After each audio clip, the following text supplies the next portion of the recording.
I split my time 50-50 the first year working in public accounting, and I did audit and I did tax both. And while I didn't dislike audit, I actually enjoyed it, I just liked tax that much more. And the reason I enjoyed it more is because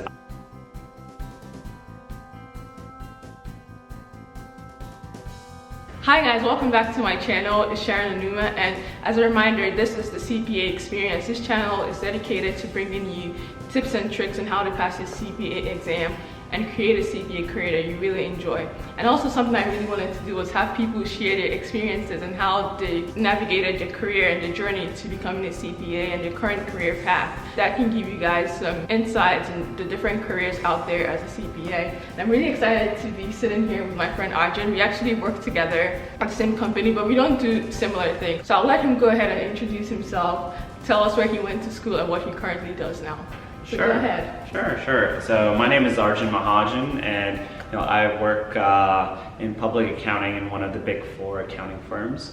And the group that I work for is called PCS, which stands for Private Client Services. So, contrary to popular belief that big 4 firms only work with, the large Fortune 500 type of companies, we actually work with private companies, family businesses.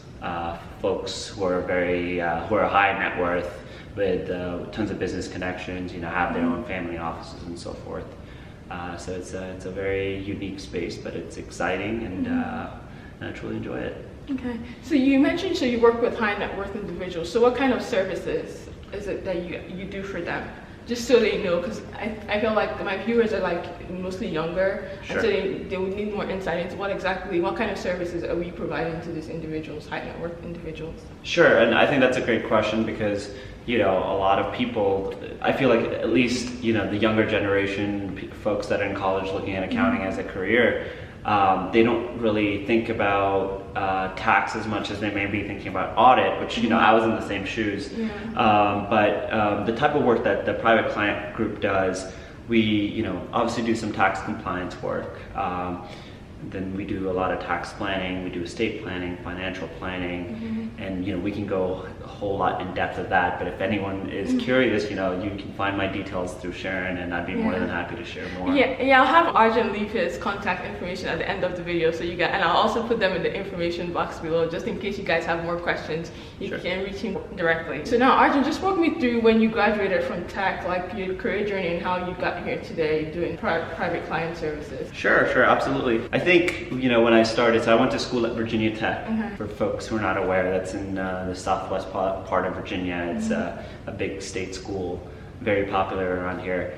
And I actually had started school without knowing what I wanted to do. I'm pretty sure I was engineering, and that lasted a week. And I actually come from a family of accountants. So, and growing up, I always said that I don't think I want to do accounting. But since I couldn't make up my mind, I went with whatever was most familiar. So I actually did a dual degree in accounting and finance. And so I graduated at a pretty interesting time. It was 2010. We just gotten through the recession, or we were still going through the recession, actually, in my opinion.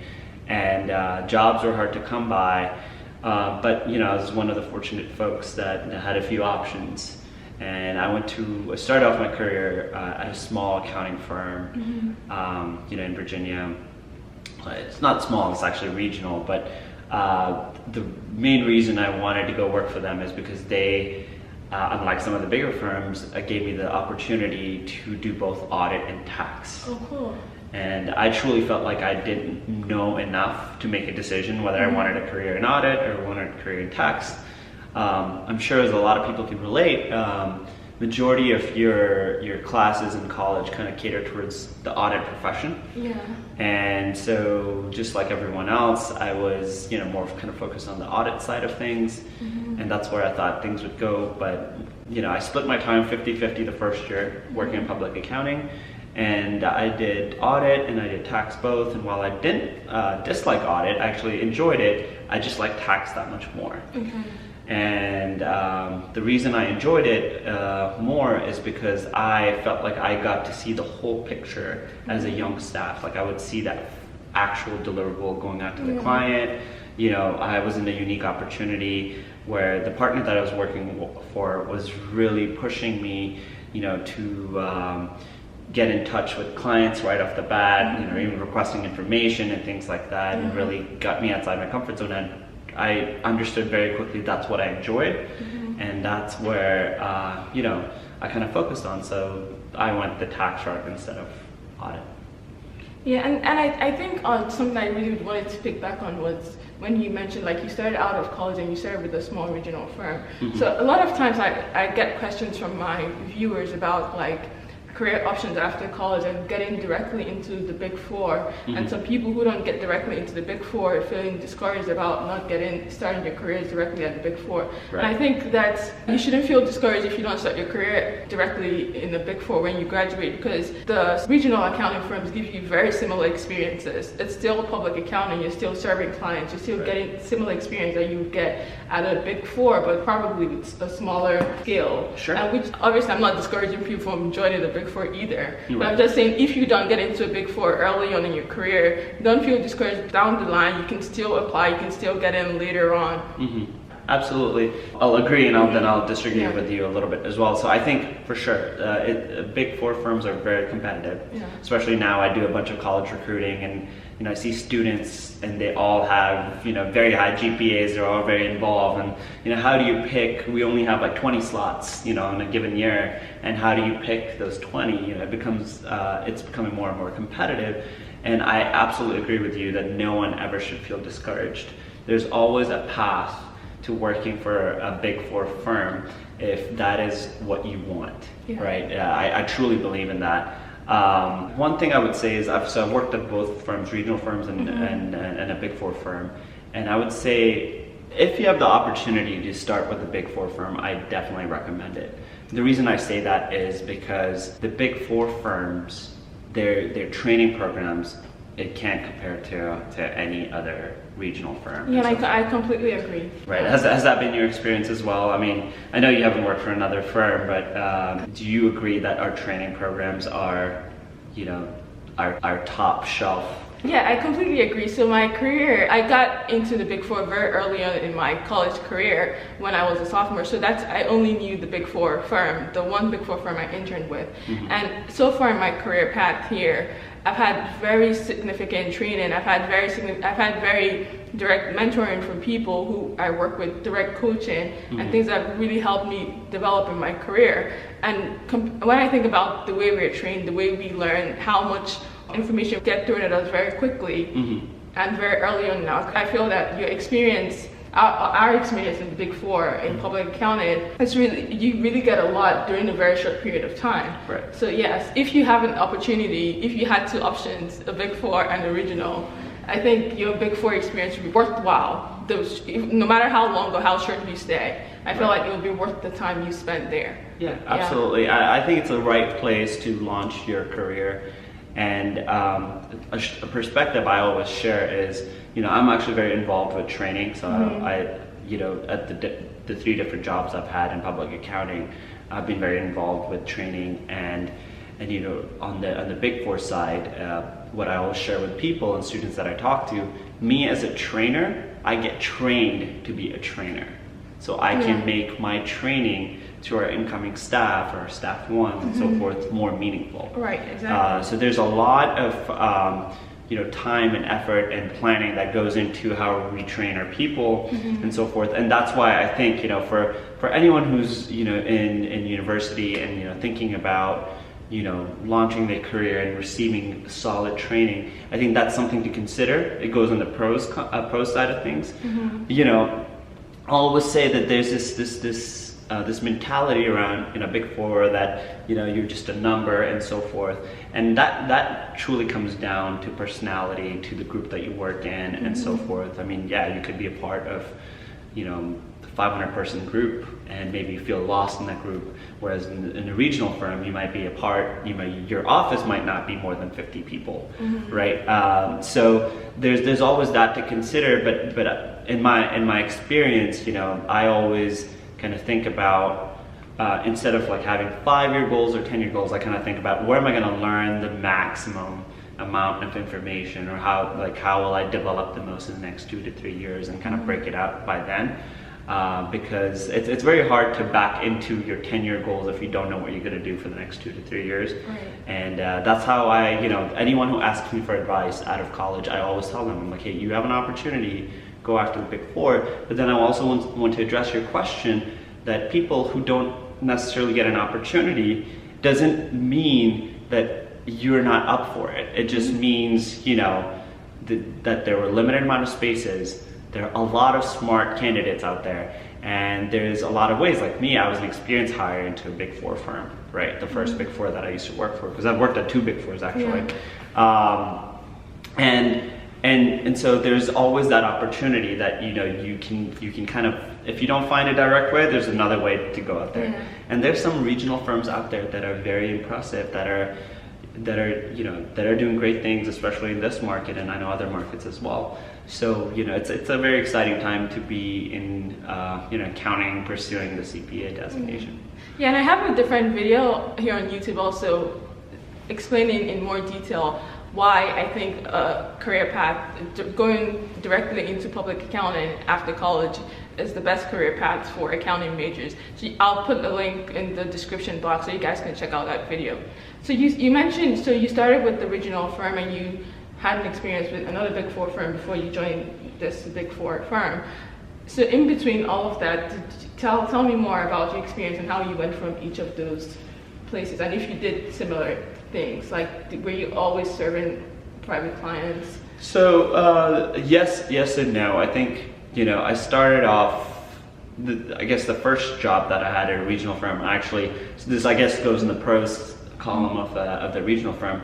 I worked on anything tax related. So I worked on entity returns, I did some individual tax returns, I did some planning, some estate planning, some financial planning, I did a provision or two.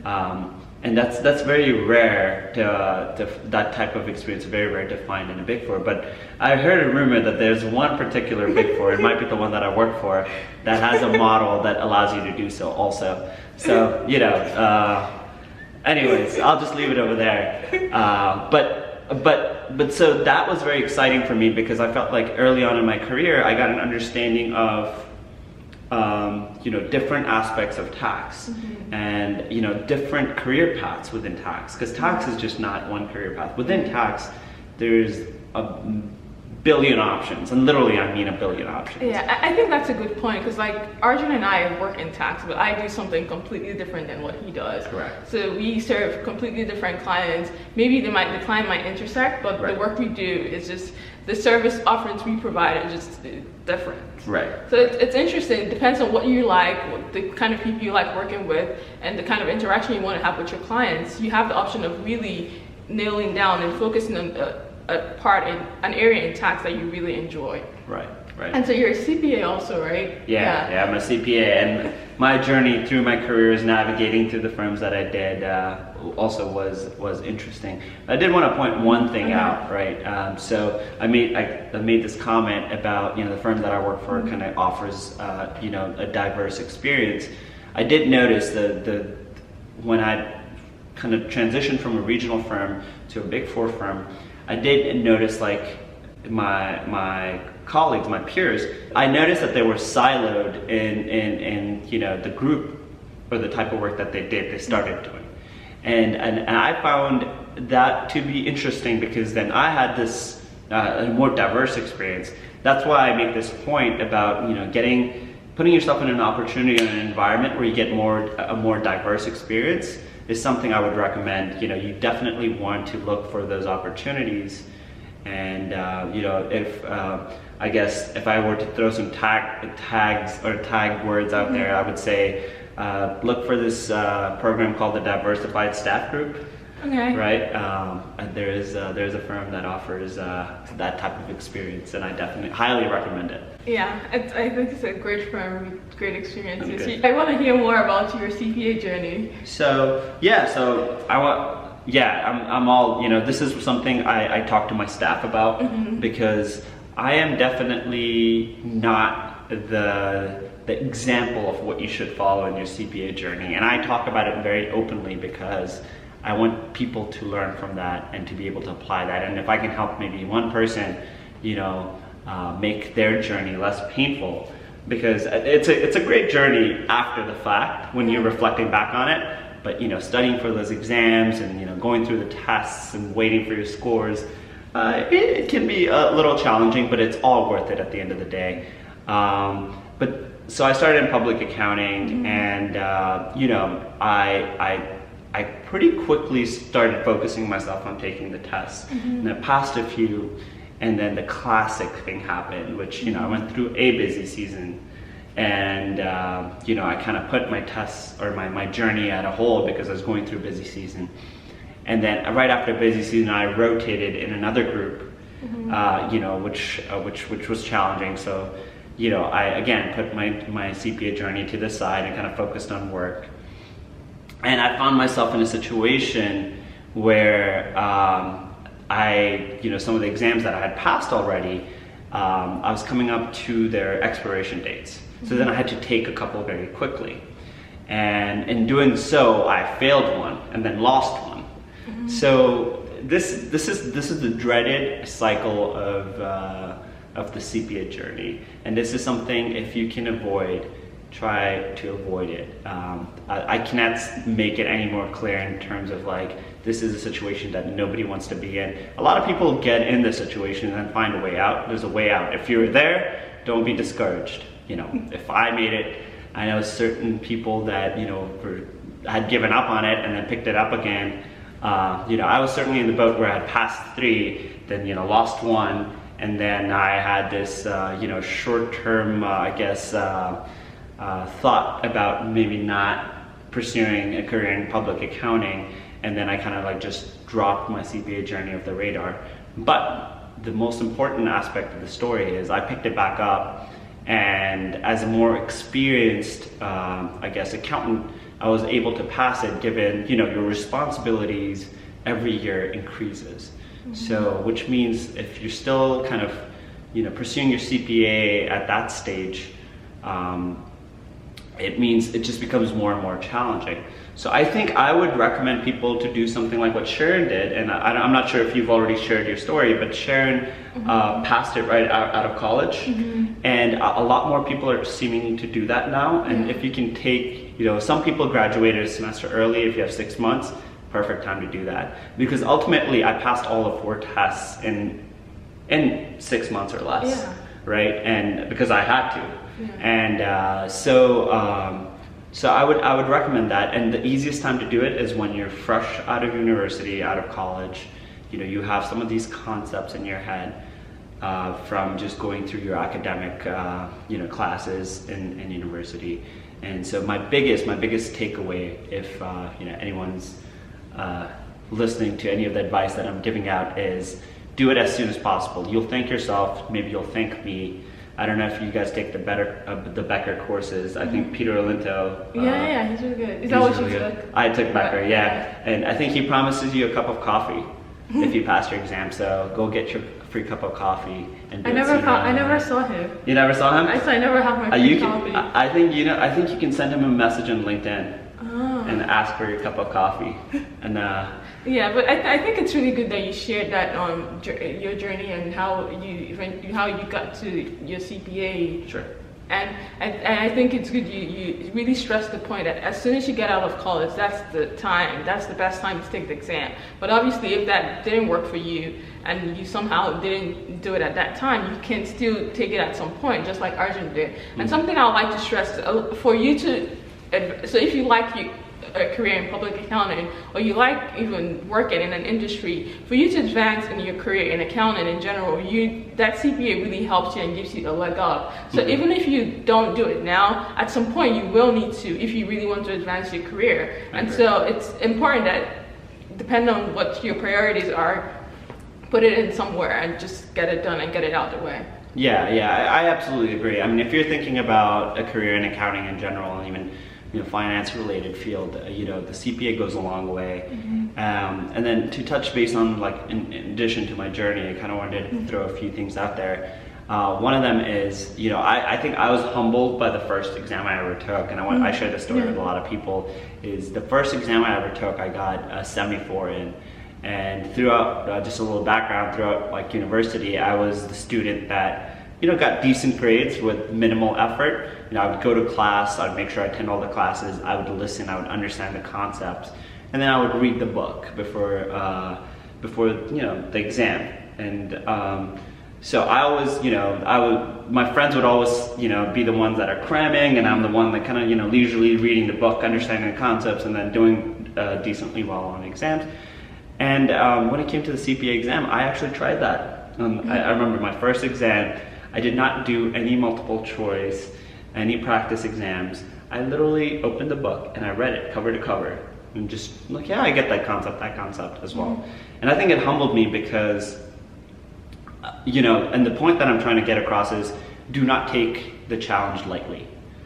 Go full on. Once you commit yourself to it, you want to use every single resource possible to put you in a position where you can pass the test and as quickly as possible. It's more about, efficient studying, and it's all about the result that you're going to get. The journey you can reflect back on, because I actually don't have any regrets about my journey, because I learned a lot about myself in it with my journey. But I think, if I were to give someone an advice, and if I could go back and change a few things, I think I would definitely right off the bat take it more seriously. I would be, like you mentioned, prioritizing. So if this is something that you have decided for yourself as a career and you want to, pursue this designation, schedule those exams. Schedule those exams and make a study plan and try to stick to it as best as you can, because these are the things. The prior planning is going to result in positive results, right? The amount of time and the planning you put into it is going to directly correlate to the result you get. So if you're not getting the results, just look at your planning and look at the effort that you're putting into it, and it's as simple as that. Yeah, and I want to touch back on how you decided to do tax. So I know some students usually are torn between audit and tax and not knowing what they can do after college or what they should do. Sure. And you had the great experience of doing audit at some point and doing tax and then choosing tax. Right. So for students who don't have that opportunity, who are thinking they have to make an option, they have to choose one path, right? Right. How would you tell them to go through, how would you advise them to go through the process of deciding? So I think it's a there's no generic answer to, it's a very personalized question, and I think it's when you're making a decision, you never know all the answers. Right. But you have to strive to get as much information as you can get, right? So for me, I was literally right in the middle. Like I was at 50. I was like, do I do tax or audit? And I couldn't make up my mind. So when I was looking at my job offers, and I had a Big Four offer, or I had two Big Four offers, and I had a couple of regional firms, and then because I was finance also, so I had some different options as well. But I know I wanted my career in accounting, so I went for the firm that I knew would give me the best experience in trying to figure out what my next steps were. And so that was how I personally did it. But I would say, talk to as many people. I do a bunch of college recruiting now, and I'm very impressed by college students coming up to me and asking about my journey. Talk to as many professionals as you can. Network. That's how you understand, what type of career that are you signing up for, whether it's audit or tax. For me, tax made sense because when I started practicing it, I saw the element of the client interaction and how personal you can get. That's why I'm in the PCS, the private client space, because I'm all about building relationships. And I get to build relationships with my team, but as well as my clients. I enjoy that. That's something that gets me excited. About just personal finances. Actually, I've always been curious about things like, what do people do with their money? How are they making decisions about their money, about their lifestyle, and so forth? So that's something that's always intrigued me. So I backed into a career based on what I, kind of enjoy overall, even in my life, right? And a lot of people think about tax and think, then you picture your standard accountant sitting at your cube and just crunching numbers all day. And don't get me wrong, you'll do a fair share of that, but you know, the industry is changing and tax is changing. There's a consulting element to tax that people don't think about. You know, there's you know, you're talking to clients, you're helping solve problems and so forth. So for anyone thinking is torn between tax and audit, look at the opportunities that are available to you, talk to people, and decide for yourself. Try to back into it from like what you enjoy and what you think you'll enjoy. And if you make, you know, if you decide something and you want to change it later, you know, all the things that we're talking about, you know, working for great firms and having a CPA designation just opens many opportunities and doors. And you have to think about it that way. And then you want to eventually land in a place, you know, where I feel like I am, where you see, you know, a long-term, like a long-term plan for yourself, right? Because eventually you want to get to a place where you want to be building something for yourself and the people around you and so forth. Good. And Arjun just recently got promoted to manager here, so congratulations. Thank so you. now you're now managing a lot of people, managing teams and inspiring your people. And for people who are getting into like the workforce newly and they're just starting their first career, what would you say is one skill you feel like is a skill that makes people succeed in a career in public accounting or a career serving clients? What would you, if you had to pick one skill? One skill. So they're definitely, you know, from a skill set wise, you do require a lot of skills, but you know, if I were to pick one skill, I would say adaptability. Okay, and what I mean by that is you will be working with different people and you'll be working with different, you know, clients. And one thing in a Big Four environment that you really have to nail down is being able to, you know, adapt yourself to different working styles and different client situations, different dynamics. You might be playing a role of like higher responsibility on one engagement and lower responsibility on another engagement. And, you know, using that adaptability to kind of like lead yourself into other skills like, you know, being a strong team player, seeing where you can fit in, where you can solve the problems, where you know, where the pain points are. So I always say, like with anything almost, but especially in your career when you're working in you know, Big Four environment, I think adaptability is probably that skill set. Okay, that's good. You shared a lot with us today. I think a lot of people would get a lot from what you shared about sticking with your CPA, getting it done as soon as you can. When you join a public accounting firm, being adaptable and just making sure that you're teaming well with your peers and you're finding ways that you can connect with dynamic teams and providing the best service that you can provide. And also, as you decide what career you want to go into, talk to as many people, as many professionals, network with people on your campuses, meet people on LinkedIn, ask them questions about what they do. That will give you more insight into what the different career options are and how you can make the best decision for your career. And so I'll let Arjun, do you have any closing words where they can find you online? Sure, like you can find me on LinkedIn. My first name's Arjun, A-R-J-U-N, last name Mahajan, M-A-H-A-J-A-N. I'm pretty active, so if you send me a message, I will definitely respond to you. Closing words, I would say, you know, I say this to everyone, you have to, you know, always make the best decisions for yourself. You know, think about why you're doing something before doing it, and you know, with your career especially, because you know, X percentage, and which is the X percentage, pretty high percentage of your life is going to be devoted to your career. So make sure you pick something that you enjoy. And I personally am very happy with the choices that I've made. You know, my journey, you know, whether it's my CPA journey or you know, how I've ended up where I am today. I'm very happy. I think it all adds up, and I'm looking for more and looking to grow more. And I think I'm in the right place to do so. So I hope everyone else can get in that place as well. That's good. Thank you guys so much for watching. Please subscribe if you have questions or comments. Leave your comments down below, and I'll see you in my next video.